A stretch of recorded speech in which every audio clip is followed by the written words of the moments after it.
Friends, आज की video में हम पढ़ेंगे प्रोडक्ट ऑफ वेक्टर्स। यानी जो वेक्टर हैं उनका हम क्या करेंगे, मल्टीप्लिकेशन सीखेंगे इसमें। तो प्रोडक्ट ऑफ टू वेक्टर्स होता है दो प्रकार का। एक होता है स्केलर, इसे डॉट प्रोडक्ट भी कहते हैं, और सेकंड होता है वेक्टर यानी क्रॉस प्रोडक्ट। सही है ना। तो देखो, जो स्केलर डॉट प्रोडक्ट होता है इसे हिंदी में बोलते हैं हम अदिश गुणनफल। अदिश गुणनफल। अदिश गुणनफल मतलब जैसे कोई ए वेक्टर है डॉट बी वेक्टर, तो इनका जो जो प्रोडक्ट है वो क्या आएगा, हमारा स्केलर आएगा। कोई भी नंबर आ सकता है, 2 3 4, ठीक है ना। यानी दो दो वेक्टरों का अगर हम डॉट प्रोडक्ट करते हैं तो हमारी जो उसका रिजल्ट क्या आएगा, स्केलर आएगा। तो उसे हम बोलेंगे स्केलर प्रोडक्ट यानी डॉट प्रोडक्ट। ज़्यादातर क्या बोलते हैं, इसमें डॉट प्रोडक्ट बोलते हैं। यानी इसे कैसे बोलेंगे, A vector dot B vector. Dot का मतलब इन दोनों के बीच का जो मल्टीप्लाई है वो क्या है, स्केलर है। इन दोनों का जो मल्टीप्लाई हो गया आएगा वो क्या आएगा, स्केलर क्वांटिटी आएगी हमारी। इसलिए हम क्या बोलते हैं इसको, स्केलर प्रोडक्ट यानी डॉट प्रोडक्ट कहते हैं। बात समझ में आ गई। डॉट का मतलब डॉट लगा तो है ना, ये डॉट, ये डॉट प्रोडक्ट कहते हैं इसको। अच्छा देखो, इधर देखो, दूसरा है वेक्टर प्रोडक्ट यानी क्रॉस वेक्टर। क्रॉस का जैसे ए वेक्टर और ये क्रॉस लगा देते हैं बी वेक्टर, ठीक है। इनका जो भी आएगा मल्टीप्लाई होके वो क्या आएगा, वेक्टर क्वांटिटी आएगी, वेक्टर ही आएगा कोई ना कोई, ठीक है ना। इसलिए हम क्या बोलते हैं, इसे वेक्टर प्रोडक्ट कहते हैं। इसे हिंदी में बोलते हैं सदिश गुणनफल। सदिश, ठीक है। तो ऐसे प्रोडक्ट का मल्टीप्लाई दोनों का, जिनका मल्टीप्लाई हमारा होके आता है स्केलर में आता है, वो होता है हमारा डॉट प्रोडक्ट, और जिनका मल्टीप्लाई वेक्टर आता है वो होता है हमारा क्रॉस प्रोडक्ट। ये बात समझ में आ गई। चलिए देखिएगा, अब हम करेंगे सबसे पहले इसमें आपका डॉट प्रोडक्ट के बारे में बात करेंगे। स्केलर प्रोडक्ट यानी डॉट प्रोडक्ट। देखो ध्यान देना, ए वेक्टर डॉट बी वेक्टर ये किसके इक्वल होता है, ए का मैग्नीट्यूड डॉट बी का मैग्नीट्यूड इंटू कॉस थीटा। ये आपका फॉर्मूला है। किन्हीं दो वेक्टरों का डॉट प्रोडक्ट होता है तो किसके इक्वल होता है, A magnitude dot B magnitude dot cos theta. बात समझ में आ गई। जैसे कि हमारा ये कोई वेक्टर ए है, ये और दूसरा वेक्टर हमारा बी है, दोनों का इनिशियल पॉइंट एक ही है ना, ये बी है, इनके बीच का ये एंगल है हमारा थीटा। तो इनका जो डॉट प्रोडक्ट होगा किसके इक्वल होगा, इस फॉर्मूला के से हम इसे कैलकुलेट कर लेंगे इसको, ठीक है ना। अब इसमें 2 3 चीज़ें और हैं, वो बता देता हूँ मैं आपको, जिससे कि आपको एक्सरसाइज करने में आसानी होगी। देखिएगा, अभी हम बात करते हैं हम थीटा की। अब देखो, इसमें नंबर 1 हम लेते हैं। थीटा अगर हमारा 0 हो, थीटा क्या हो, 0, यानी यहाँ पे 0 हो, यानी कि इस तरह से हो हमारे वेक्टर, ये वेक्टर ये है ए, और दूसरा वेक्टर भी क्या है सॉरी, तो इनके बीच का एंगल क्या होगा, 0 ही तो होगा। तो यहाँ पे हम थीटा की वैल्यू 0 डाल के देखते हैं। A vector dot B vector is equal to A का मैग्नीट्यूड इंटू बी का मैग्नीट्यूड और कॉस 0। और कॉस 0 की वैल्यू क्या होती है, 1 होती है ना, हम जानते हैं कॉस 0 इज इक्वल टू 1। तो ये तो 1 हो गया। तो अगर थीटा अगर हमारा 0 होता है तो दोनों का जो है डॉट प्रोडक्ट जो क्या आएगा, उनके मैग्नीट्यूड के मल्टीप्लाई के बराबर आएगा। ठीक है, ये तो 1 हो गया ना, 1 से कोई मतलब नहीं है, लिखो या ना लिखो। ठीक है, सेकंड है, अगर थीटा की वैल्यू 90 डिग्री हो, यानी इस तरह से बना हो, एक वेक्टर आपका ये है ए वेक्टर, दूसरा वेक्टर आपका ये है बी, तो ये कितने का, इनके बीच का एंगल 90 है कि नहीं है? 90 है, तो यहाँ पे हम अपने फॉर्मूला में cos 90 रख के देखते हैं कितना आता है। तो देखिएगा, A vector dot B vector is equal to A का मैग्नीट्यूड इंटू बी का मैग्नीट्यूड इंटू cos 90। cos 90 की वैल्यू क्या होती है? cos 90 की वैल्यू क्या होती है? 0 होती है।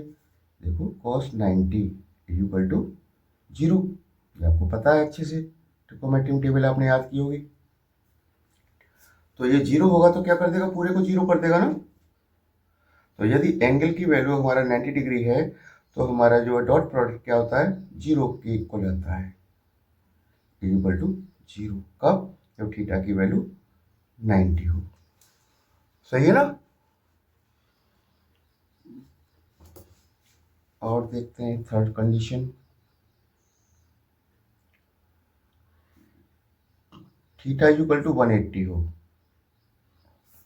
यानी एक हमारा वेक्टर इधर हो और दूसरा इधर हो, तो ये हमारा एंगल 180 का ही तो हो गया।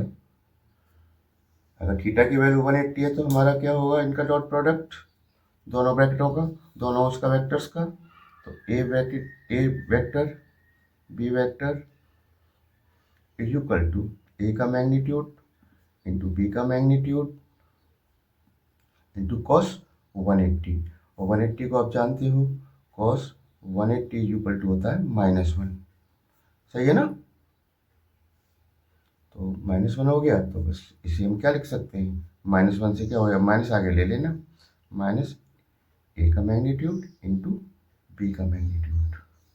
अगर दोनों वेक्टर्स के बीच का एंगल 180 होता है तो उनका जो डॉट प्रोडक्ट होता है उनके माइनस मैग्नीट्यूड के मल्टीप्लाई के बराबर होता है। ये सारी चीज़ें छोटी छोटी चीज़ें काम आएंगी आपके एक्सरसाइज में, इसलिए इनको अच्छे से कर लो। और देखते हैं इसमें, जैसे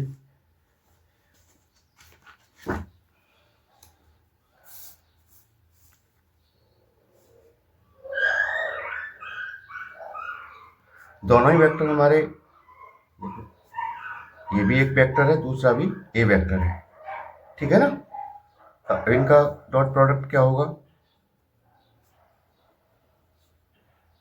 ए का मैग्नीट्यूड इंटू ए का मैग्नीट्यूड इंटू cos 0। जो देखो 0 क्यों होगा थीटा इनके बीच का, क्योंकि दोनों वेक्टर एक ही है ना, ए वेक्टर है ये, तो इनके दूसरा वेक्टर भी क्या होगा, ए तो होगा, तो इनका जो थीटा होगा हमारा क्या होगा, 0 होगा, तो यानी cos 0, cos 0 हमारा क्या होता है, 1 होता है।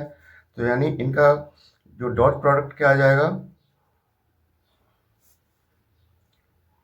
इन दोनों का क्या है, मैग्नीट्यूड का मल्टीप्लाई हो रहा है ना, तो दोनों के मैग्नीट्यूड का मल्टीप्लाई का स्क्वायर। बात समझ में आ गई ना, ये और ये दोनों को स्क्वायर बना दिया मैंने, क्लियर। और देखो, और इसमें क्या क्या है, मैं ज़रूरत की चीज़ें आपको बता देता हूँ जिससे एक्सरसाइज करने में आपको कोई भी तकलीफ नहीं होनी चाहिए। देखिएगा, ध्यान देना। देखिए हमारा ये हमारा y एक्सिस है, ये x एक्सिस है और ये z एक्सिस है। इस पर यूनिट वेक्टर कितना लेते हैं हम, j, इस पर i और इस पर k। ये तो पता है, आप पढ़ चुके हो प्रीवियस एक्सरसाइज में, ठीक है। अच्छा, इन सभी के बीच में कितने का एंगल होता है, 90 डिग्री का होता है, नहीं होता है? इनके बीच में 90 का, सभी 90 के। इन तीनों जो साइड्स हैं हमारी, जो हमारा ओरिजिन है, O X O Y O Z, इनके बीच में जो एंगल होता है हमारा थीटा कितने का होता है, 90 का ही तो होता है। 90 पे तो मिले हैं ये आपस में एक दूसरे से, ठीक है ना। अब देखो, अभी मैंने बताया था जो सेम वेक्टर होते हैं उनका जो जो डॉट प्रोडक्ट होता है क्या होता है, उनके मैग्नीट्यूड का स्क्वायर होता है। अब जैसे जैसे आई आई वेक्टर डॉट आई वेक्टर दोनों सेम है तो क्या हो जाएगा, आई वेक्टर का क्या हो जाएगा, स्क्वायर हो जाएगा मैग्नीट्यूड का। आई क्या है मेरा, हमारा वो है यूनिट वेक्टर है। यूनिट वेक्टर मतलब वन का स्क्वायर का मतलब वन। बात समझ में आ गई। Similarly J cap dot J cap, इसकी वैल्यू क्या होगी, one. K cap into K cap is equal to one. बात समझ में आ गई। अच्छा, अगर आपने ये इसका डॉट प्रोडक्ट किया जैसे आई कैप डॉट जे कैप, देखो अब क्या है, इनके बीच का एंगल कितना बनना है हमारा, 90 का है कि नहीं है। तो 90 का होगा तो क्या होगा, ध्यान दीजिएगा, 90 का होगा तो कॉस 90 की वैल्यू क्या होती है, जीरो ही तो होती है। तो आई जे की वैल्यू क्या आ जाएगी, जीरो। ठीक है, J cap dot K cap is equal to zero and K cap into I cap, इसकी वैल्यू जीरो। यानी जो एक जैसे हैं आई इंटू आई वन आएगा, जे इंटू जे वन आएगा, के इंटू के वन आएगा। लेकिन अपोजिट हैं, आई के साथ जे है या जे के साथ के है तो उसकी वैल्यू क्या आएगी, जीरो आएगी। इसका बहुत सारा यूज होना है आपकी एक्सरसाइज में, ठीक है ना, इसको ध्यान रखिएगा अच्छे से। और देखिएगा और क्या रह जाता है इसमें, और देखो और कुछ चीज़ें छोटी छोटी चीज़ें उन्हें अभी हम देख लेते हैं। जैसे कि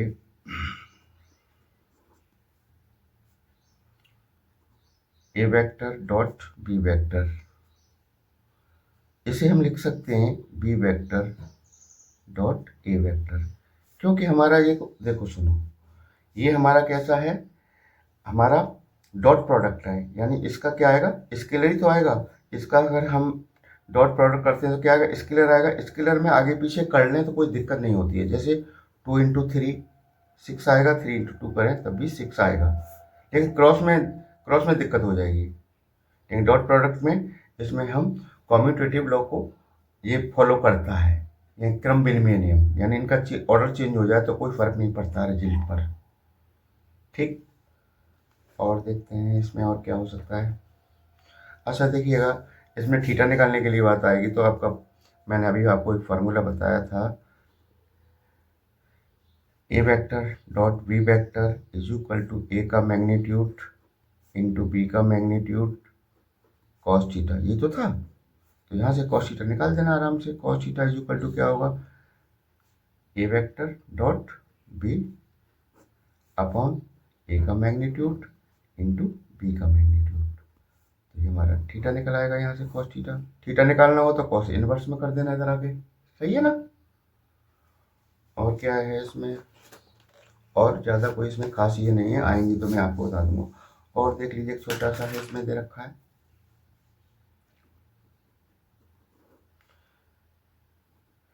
A vector dot bracket B vector plus C vector. देखो इसका मल्टीप्लाई इससे भी हो जाएगा, A vector dot B vector, A vector dot C vector, इस तरह से हो जाता है। ठीक है ना, डिस्ट्रीब्यूटिव प्रॉपर्टी लग जाती है ना, इसका मल्टीप्लाई इसके साथ, देन इसका मल्टीप्लाई इसके साथ। ठीक है ना। अब लेते हैं हम इसमें आपके लिए, और इसमें क्या रह जाता है, प्रोजेक्शन वाला रह जाता है, उसे मैं बताता हूँ बाद में। पहले कुछ इसके क्वेश्चंस कर लेते हैं, जिससे आपको समझ में आने लगेगा। तो सब चीज़ें, छोटी छोटी चीज़ें आप ध्यान में रखिएगा। और एक्सरसाइज का पहला क्वेश्चन लेते हैं, ओके। चलो अब शुरू कर लेते हैं एक्सरसाइज 10.3। तो इसका पहला क्वेश्चन दे रखा है, find the angle between two vectors A and B with magnitudes √3 and 2 respectively having A dot B. इन दोनों का डॉट प्रोडक्ट भी दे रखा है हमें √6 और इनका दोनों के मैग्नीट्यूड दे रखे हैं। तो कह रहे हैं इनके बीच का एंगल क्या होगा। क्वेश्चन समझ गए, क्वेश्चन आसान है, देखिएगा ध्यान से। देखिए दो वेक्टर हैं ए एंड बी, ए मानो ये वेक्टर है और ये बी वेक्टर है, सही है ना। ये एंगल जो थीटा है इनका बीच का ये एंगल पूछ रहे हैं, तो इसका तो हमें फॉर्मूला अच्छे से पता है, ठीक है ना। क्या फॉर्मूला है हमारा, A dot B is equal to magnitude of A into magnitude of B into cos theta, ठीक है ना। अब यहाँ से मैं कॉस थीटा निकालूंगा, दोनों इसके नीचे पहुँचा देना, यानी cos theta is equal to हो जाएगा A dot B upon A का मैग्नीट्यूड इंटू बी का मैग्नीट्यूड, सही है ना। बहुत आसान चीज़ है। तो ये हमें दे रखा है इन्होंने, ए डॉट बी दे रखा है, ए डॉट बी की वैल्यू दे रखी है √6, तो यहाँ √6 रख दो, अपॉन इनके मैग्नीट्यूड भी दे रखे हैं इन्होंने, मैग्नीट्यूड क्या रखा, पहले का √3 है, दूसरे का क्या 2 है, रख दो यहाँ पे √3 इंटू का मतलब मल्टीप्लाई, यहाँ क्रॉस मत समझ लेना, क्रॉस प्रोडक्ट नहीं है, मल्टीप्लाई तो लगा रहा हूँ मैं। बी का क्या है, मैग्नीट्यूड 2 है, तो ये आपका हो जाएगा √6 अपॉन 2√3। यहाँ तो कोई दिक्कत तो नहीं होगी। अब क्या करना है, बस थोड़ा सिंप्लीफाई कर देना है हल्के से इसको।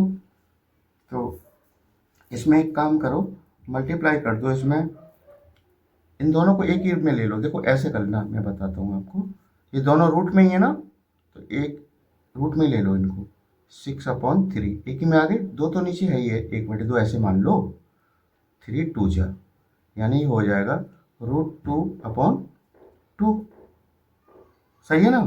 अब √2 का ऊपर नीचे मल्टीप्लाई कर दिया है, तो ऊपर तो क्या हो जाएगा, रूट हट जाएगा, कितना आ जाएगा 2 आ जाएगा, और नीचे हो जाएगा 2√2, 2 से 2 कैंसिल, यानी कॉस थीटा हमारा निकल के आया जी 1/√2। अब टेबल में ध्यान करो, कॉस के किस एंगल के लिए वैल्यू 1/√2 होती है, तो 45 के लिए होती है, तो थीटा मेरा कितना हो जाएगा, theta is equal to 45 degree. या तो यहाँ रहने देना आंसर को, या रेडियन में दिखा देना, रेडियन में तो आप अच्छे से जानते हो, रेडियन में बनाते हैं तो क्या करते हैं, π/180 का मल्टीप्लाई कर देते हैं, 4 टाइम्स ये कैंसिल हो गया, यानी π/4 रेडियन, ठीक है ना। ये आपका एंगल काय में आ गया, रेडियन में आ गया, समझ में आ गई ना। तो इस तरह से हमारा एंगल बहुत आसानी से निकाल लिया हमने, कोई दिक्कत ही नहीं आई इसमें, बस फॉर्मूला में हमने पुट करना था इसमें।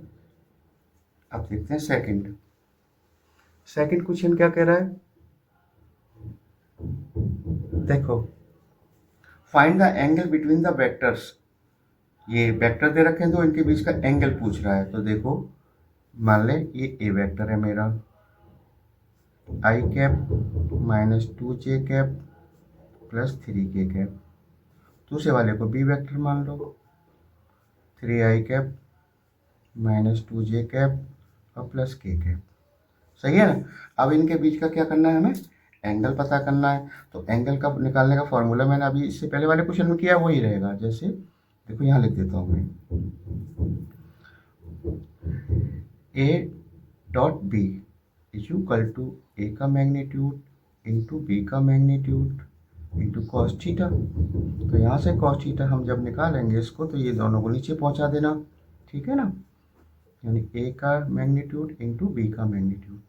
इसके लिए हमें क्या क्या तैयार करना पड़ेगा, पहले तो हमें ए डॉट बी निकालना है, वो यहाँ रख देंगे, और इन दोनों का क्या निकालना है, मैग्नीट्यूड निकालना है। तो पहले इनका क्या कर लेते हैं, हम मल्टीप्लाई कर लेते हैं, मेरा मतलब डॉट प्रोडक्ट निकाल लेते हैं, ठीक है ना। तो देखिएगा इसे यहाँ लिख लेंगे हम ए डॉट बी, दोनों को रख लो, i cap 2j cap +3k cap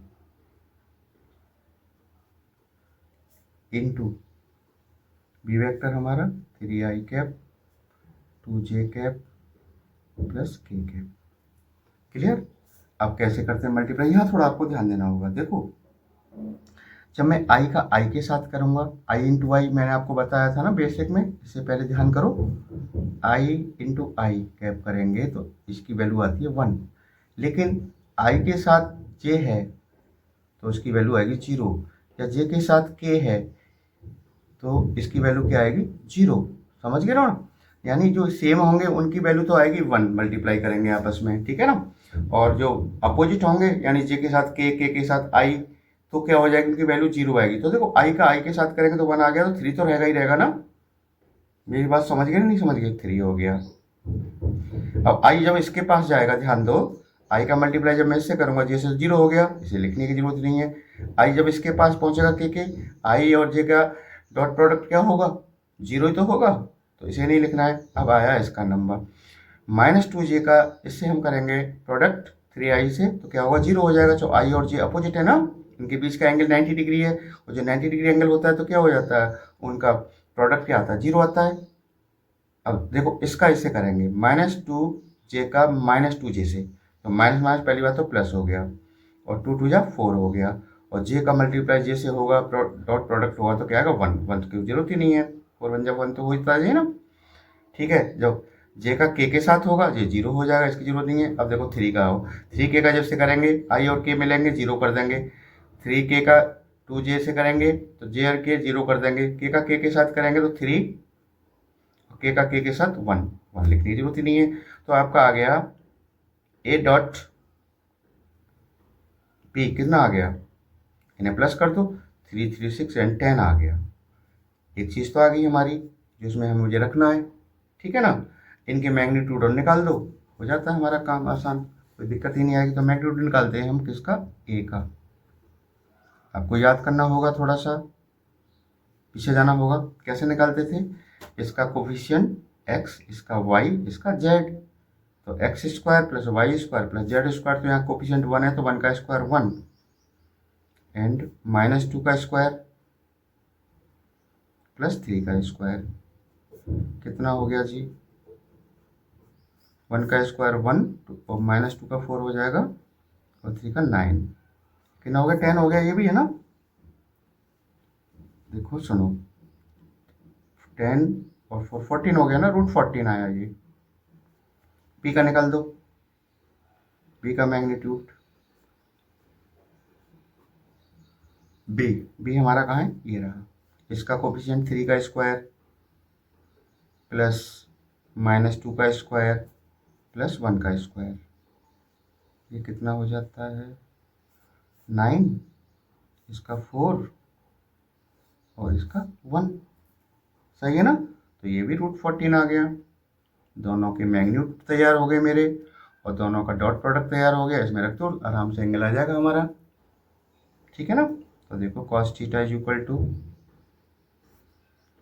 A dot B की वैल्यू कितनी आई, 10 आई है ना, 10 रख दो, ठीक, अपॉन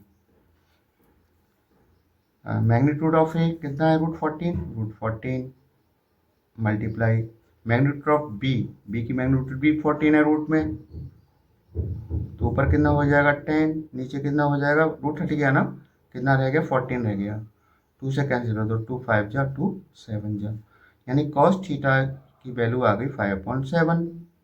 तो थीटा इक्वल टू क्या होगा, इधर लाएंगे cos को तो इनवर्स में पहुंच जाएगा, cos इनवर्स 5.7।